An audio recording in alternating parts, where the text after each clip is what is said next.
Bonsoir mes chers amis, bienvenue sur ma chaîne Reading Over the Rainbows. J'espère que tout le monde va bien, que vous êtes tous en bonne santé. Aujourd'hui, je reprends avec plaisir ma série de vidéos focus sur les plus grandes romancières de tous les temps, dans la romance historique ou bien dans la romance contemporaine.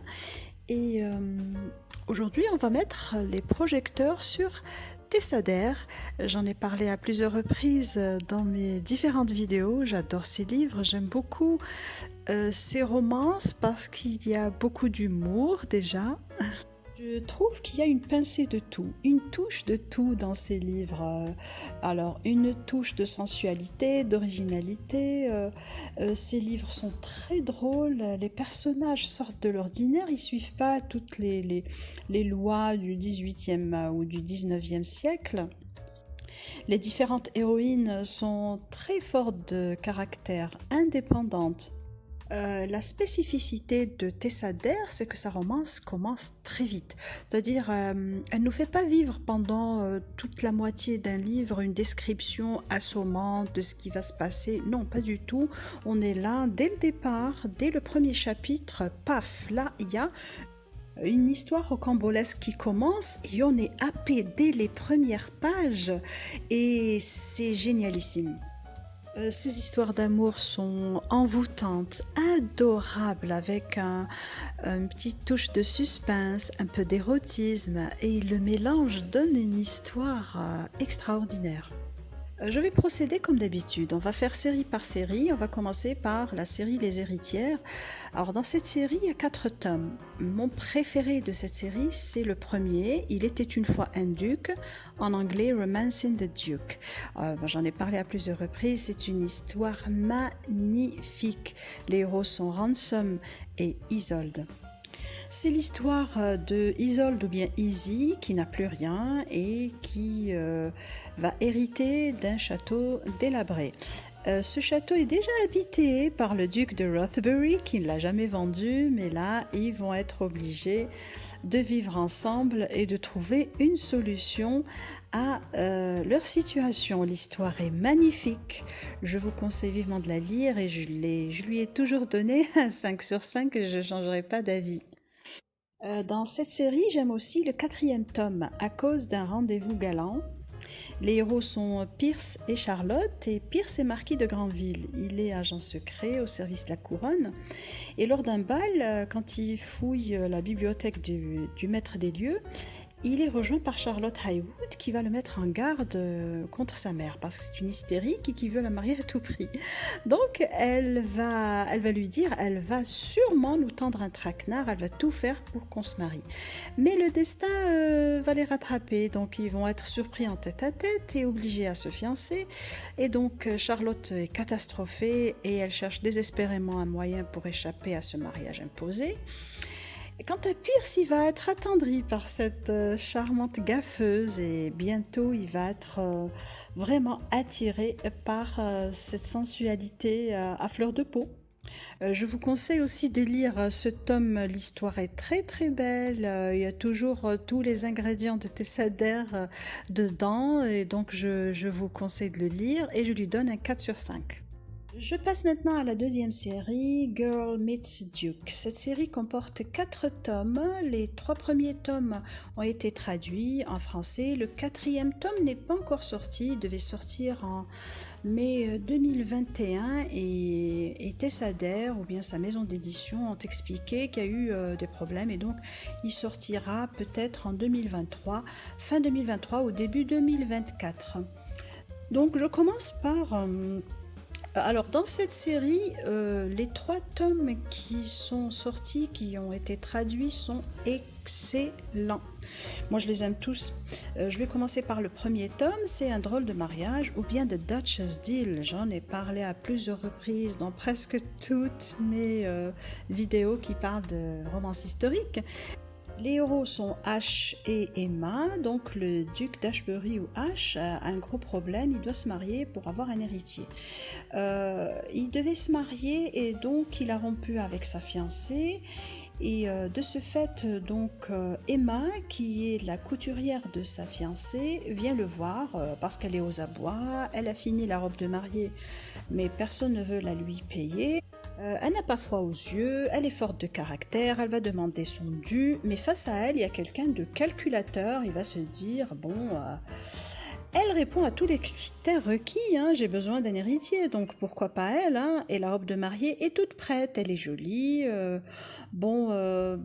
En plus, elle n'a aucune importance dans ma vie. Je pourrais me désintéresser d'elle quand elle sera enceinte. Mais bon, tous ces calculs-là vont tomber à l'eau parce qu'il va y avoir une histoire superbe, sublime qui va découler de tout cela. L'écriture de Tessader est moderne dans ce livre, vous allez adorer parce que il y a de l'humour, le duc est très drôle, il y a plein d'autodérision et je trouve que Emma est pleine de répartie par rapport à lui. Elle est très très forte de caractère et puis la relation qui va se former, hein, qui va se tisser, une relation très sincère d'une beauté à couper le souffle. Donc, vous savez ce que vous avez à faire. Tessader est une valeur sûre et ce livre, moi, je trouve que c'est le summum de l'art, de la romance historique. Lisez-le et je lui donnerai toujours un 5 sur 5. Je passe maintenant au deuxième tome. Ça s'appelle Le jeu de la préceptrice, en anglais The Governess Game. Les héros sont Chase et Alexandra. Chase a deux pupilles, il doit assurer leur éducation, mais elles sont hostiles à toute forme de discipline. Et il va penser à quelqu'un qui l'aidera dans ce sens, et donc mademoiselle Alexandra Mountbatten est différente, il la voit donc cultivée, intelligente, passionnée, et en plus elle est ravissante. Pour ajouter une conquête à son tableau de chasse, mais les choses ne vont pas se passer de cette manière, et l'histoire est magnifique. C'est une romance moderne qui est totalement contradictoire avec les mœurs de l'époque. C'est ce qui va vous attirer dès la première page et vous ne pourrez plus poser le livre jusqu'à la fin. Et je donne aussi un 5 sur 5 à cette superbe romance. Je passe au superbe troisième tome, Une délicieuse voisine, en anglais The Wallflower Wager. Les héros sont Gabriel et Pénélope. Gabriel est furieux. Il est en train de rénover à grands frais une vieille maison dans un quartier très chic de Mayfair. Il compte donc revendre au prix fort cette propriété, mais c'est presque impossible parce qu'il y a les nuisances occasionnées par sa voisine Lady Penelope qui recueille beaucoup d'animaux. Des animaux blessés, éclopés, et donc de ce fait, on va lui demander de se débarrasser de sa ménagerie. Et Gabriel lui propose même de l'aider pour bien sûr servir ses propres intérêts. Et là va commencer une histoire très très belle entre ces deux héros charismatiques. Et Gabriel va être attiré très très vite par cette femme bouleversante de gentillesse et de spontanéité. Je vous conseille donc de lire Une délicieuse voisine et je lui donne un 5 sur 5. Je vous parle maintenant en avant-première du 4e tome qui va sortir normalement à la fin de l'année 2023 ou bien au début de l'année 2024. C'est The Bride Bet et ça veut dire le pari de la mariée. Nicolas et le duc de Wesley se connaissent depuis leur enfance. Ils vont faire un pacte entre eux, une sorte de pari. Ils vont se dire si on n'est pas marié dans 10 ans, on se mariera. Donc alors pour Nicolas c'est une blague, hein, c'est seulement un pari, mais quand le duc de Wesley revient une décennie plus tard, il est vraiment sérieux, il a besoin d'un héritier. Il va voir Nicolas et lui dit bon, il faut aller au bout de ce qu'on a décidé il y a 10 ans, tu n'es pas marié, je ne le suis pas non plus, alors on va aller au bout. Et donc avec tout le tralala, la bague en diamant, la robe somptueuse, le bal de fiançailles, mais Nicolas n'arrive pas à l'en dissuader. Il parie qu'il peut la faire changer d'avis avec logique et passion. Elle parie qu'elle peut le faire changer d'avis juste en étant elle-même. Et l'horloge tourne, le jour du mariage approche très vite et aucun d'entre eux n'est disposé à lâcher prise. Je suis vraiment surexcitée à l'idée de lire ce tome 4 de cette série Girl Meets Duke de Tessader. Et bon, quand je pourrai le lire, je vous donnerai mon avis. Je passe à la série d'exception de Tessa Dare, c'est la série Spindle Cove. C'est une série qui a fait beaucoup parler. Pour quelle raison? Parce que les héros sont exceptionnels et dans chaque histoire, une héroïne qui est indépendante, qui cherche à travailler, à s'émanciper aussi. Et c'est la modernité qui prime dans cette série. Donnez-moi votre avis si vous connaissez la série Spindle Cove de Tessa Dare, si vous l'avez déjà lue. Donc dès maintenant, vous pouvez aller écrire un commentaire pour me donner votre avis. Moi, en ce qui me concerne, je vais vous citer seulement les tomes que je préfère. Il y en a 8 tomes. 5 ont été traduits. Et parmi ces 5, je vais vous citer les meilleurs, la crème de la série Spindle Cove. Je vais commencer par le 3e tome, qui est Une semaine de folie, en anglais A Week to be Wicked. Et les héros sont Colin et Minerva. C'est l'histoire de Minerva Highwood qui est catastrophée parce que Lord Payne, ce dépravé, va demander la main de sa sœur. Donc elle va tout faire pour empêcher ce mariage et elle va lui faire une proposition indécente.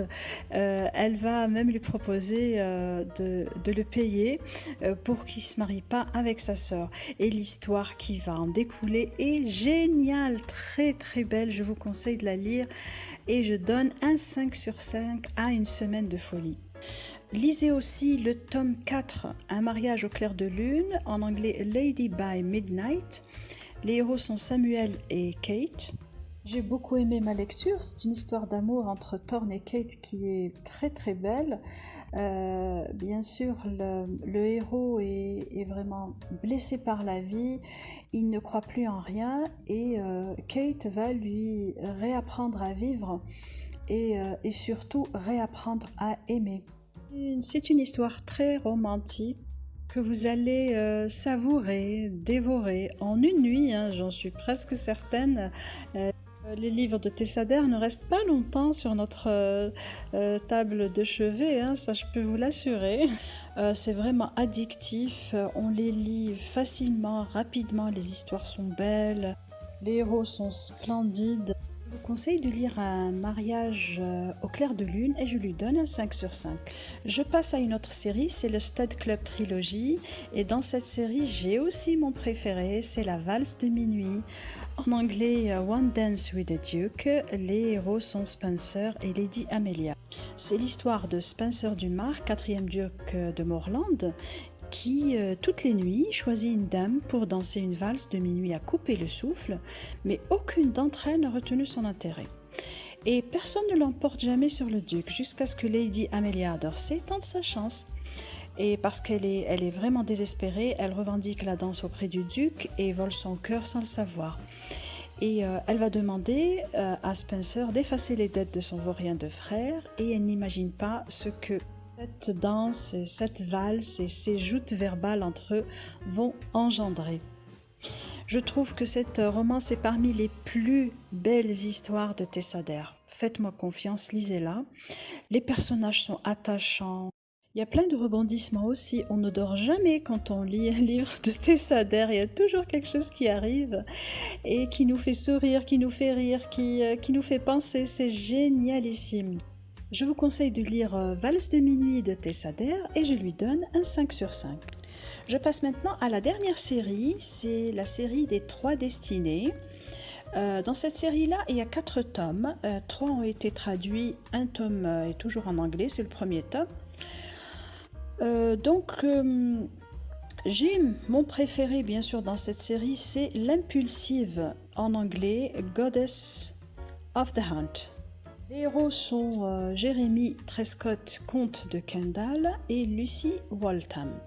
Lucy est éprise de Toby, le frère de Jeremy. Et depuis l'enfance, elle est bien décidée à empêcher son mariage. Le jeune homme demande à son frère Jeremy de la séduire pour détourner son attention. Et ils tombent finalement amoureux l'un de l'autre et se marient. Mais peu à peu, Lucy se sent à l'étroit dans leur manoir et elle finit par découvrir un secret d'enfance qui a traumatisé son mari. Je ne vais pas spoiler plus que ça, je vous dis seulement que c'est une histoire très très belle, très profonde. La façon d'écrire toujours de Tessa Dare est très fluide, très moderne. On a une héroïne qui est très forte de caractère, un héros sexy à croquer. J'ai adoré ma lecture. Mais je donnerai quand même un 4,5 à cette superbe romance de Tessa Dare et je vous conseille vivement de la lire. Voilà mes chers amis, mon focus sur Tessa Dare est fini. J'espère que ça vous a plu. Donnez-moi votre avis sur les livres que je viens de vous présenter. Quels sont ceux que vous préférez? J'entends beaucoup de commentaires, bien sûr, et beaucoup de pouces et beaucoup de likes aussi. Si vous avez aimé ma vidéo, donc likez-la et abonnez-vous. Et je vous dis au revoir et bonne lecture.